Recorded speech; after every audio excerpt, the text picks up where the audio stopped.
اگلا سوال ہے، قرآن پاک کو ایک تھیلے میں لٹکا کر کسی اونچی جگہ پر رکھنا، جبکہ نیچے کوئی ایسی جگہ نہ ہو کہ قرآن کو اونچا رکھا جا سکے تاکہ اس کو پیٹھ نہ ہو، کہاں تک درست ہے؟ یہ بہت بڑی سازش ہے جی اسلام کے خلاف، کہ یعنی آپ فزیکلی قرآن کو ایک ایسی جگہ کے اوپر رکھنا چاہ رہے ہیں کہ کبھی غلطی سے بھی آپ نہ پہنچ سکیں.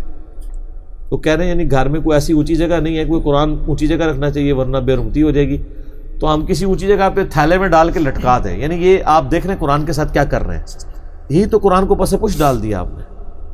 سورۃ الفرقان کی آیت نمبر 30 ہے، وقال الرسول یا رب ان قوم اتخذوا هذا القرآن مہجورا. رسول اللہ صلی اللہ علیہ وآلہ وسلم شکایت کریں گے کہ اے اللہ میری قوم نے قرآن کو پیٹھ کے پیچھے ڈال دیا تھا.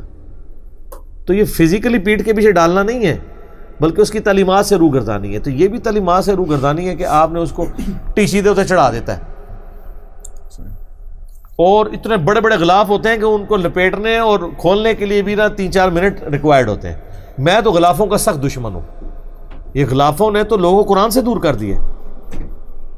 غلاف کھولنا پڑ جائے، آپ مسجد میں جائیں نا، آپ نے قرآن پڑھنا، آپ غلاف والا قرآن کھولیں گے بغیر غلاف والا؟ آپ کہیں گے پہلے اس کو کھولوں اور اس جو مڑ مٹی بھی نکلے گی. یہ بھی چانس ہوتے ہیں.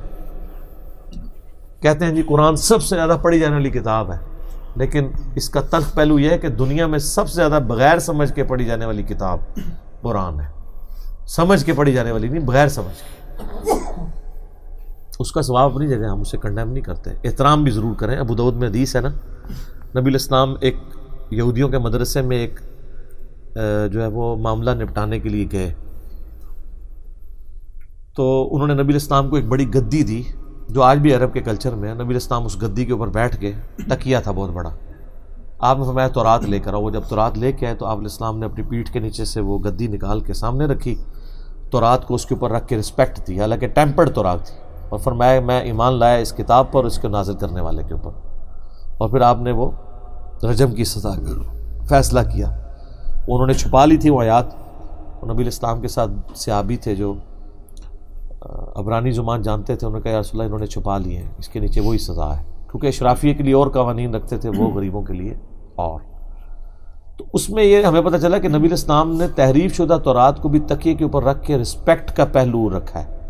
لہذا قرآن بھی تکیے کے اوپر، کسی ٹیبل کے اوپر پڑھتے ہوئے رکھنا چاہیے تاکہ رسپیکٹ کا پہلو رہے. البتہ یہاں جو ہمارے معاشرے میں مت ہے نا کہ ہماری بڑی بوڑھیاں تکیے پہ بیٹھنے نہیں دیتی ہیں، چاہے اس تکیے پہ کبھی انہوں نے قرآن پڑھا بھی نہ ہو. وہ کہتے ہیں تکیے پہ بیٹھنا گناہ ہوتا ہے.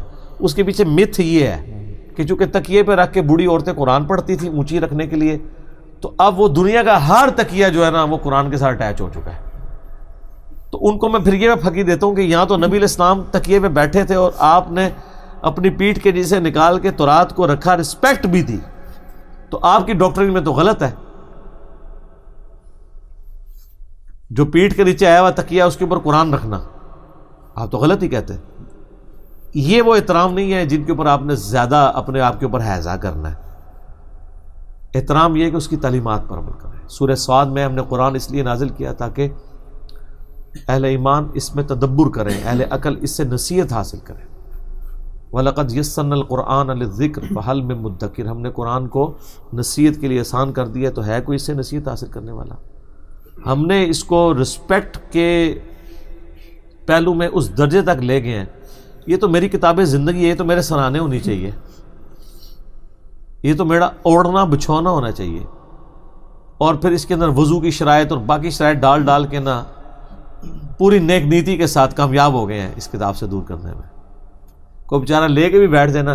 اب تو ایسے علماء بھی ہے جنہوں نے کہا کہ موبائل پہ پڑھنا حرام ہے، کیونکہ ان کو خطرہ پڑ گیا موبائل پہ. تو ہم یہ بھی نہیں کہہ سکتے کہ بغیر وضو کے پڑھ رہا ہے، کیونکہ فزیکلی مصحف تو نہیں چھو رہا. ایون آپ جو اسکرین پہ بھی چھو رہے ہیں مصحف تو اس کے اندر ہے، اور وہ بھی الیکٹرو میگنیٹک ویوز کی فارم میں. ان کے نزدیک یہ ہے کہ مصحف اگر جنبی شخص بھی کپڑے کے ساتھ مصحف پکڑ لینا تو جائز ہے، ویسے نہیں پکڑ سکتا. تو یہاں تو جنبی بھی یوں بھی انگلی پھیر سکتا ہے، ہاں تلاوت نہیں کر سکتا. دل میں پڑھ سکتا ہے، تلاوت نہیں کرے گا. وہ ترمذی میں ابو داؤد میں حدیث ہے، مولا علی کہتے ہیں کہ نبی علیہ السلام کو حالت جنابت کے سوا اور کوئی حالت قرآن پڑھنے سے مانے نہیں ہوتی تھی. لیکن ویسے قرآن آپ دیکھ رہے ہیں، اس کا ترجمہ دل میں پڑھ رہے ہیں، ریسائٹ نہیں کر رہے تو کر سکتے ہیں، کوئی حرج نہیں. بے وضو تو ویسے ہی کر سکتا ہے. پھر پوچھ رہے ہوتے ہیں غیر مسلم کو قرآن دے سکتے ہیں؟ اس پہ میرا کلپ ریکارڈ ہوا ہے. یار غیر مسلم کو کیوں نہیں دینا؟ ہمیں آپ کہتے ہیں کافروں کے لیے قرآن نازل ہوا ہے، جب کافروں کو دینے لیتے ہیں تو کہتے ہیں غیر مسلموں کو قرآن دے سکتے ہیں. یہی کہتے ہیں نا. اونٹ رہے اونٹ، تیری کون سی کال سی تھی؟ سمجھ نہیں لگتی. کیوں نہیں دے سکتے؟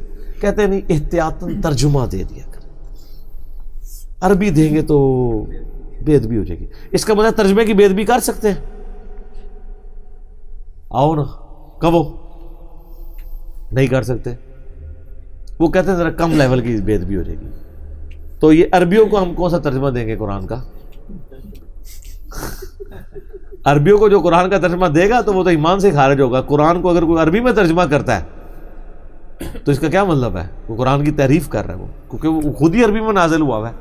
تفسیر تو آپ عربی میں لکھ سکتے ہیں، ترجمہ تو نہیں کر سکتے اس کا. اللہ کے الفاظ بدلیں. تو سر اس وقت 1.5 کروڑ کاپٹک کرسچن ہیں جو بائی برتھ کرسچن ہیں اور ان کی زبان عربی ہے، مدر ٹنگ. ان 1.5 کروڑ کرسچنز کو اگر قرآن کسی نے دینا ہے تو وہ کس زبان میں دے گا جن کی زبان ہی عربی ہے؟ ان کو انگریزی نہیں آتی، ان کو اردو نہیں آتی، کیا کریں گے؟ تو قرآن کو بین کافروں نے تو کیا، مسلمانوں نے بھی کسر کو نہیں چھوڑی. یہ سب کانٹیننٹ میں باقاعدہ سازش ہوئی ہے. اسی وجہ سے تو 1,500 سال تک، یعنی کہ 1,000 سال تک یہ سارا معاملات کہانیاں چلتی رہی ہیں. جیسے ہی ترجمہ ہوا ہے تو آپ دیکھیں کہانیاں بند ہونی شروع ہو گئی ہیں. بخاری کا ترجمہ 1920 میں ہوا ہے. یہ ترجمہ آپ ذرا امیجن کریں آج سے 500 سال پہلے ہو گیا ہوتا، ہلچل نہیں مچی ہونی تھی.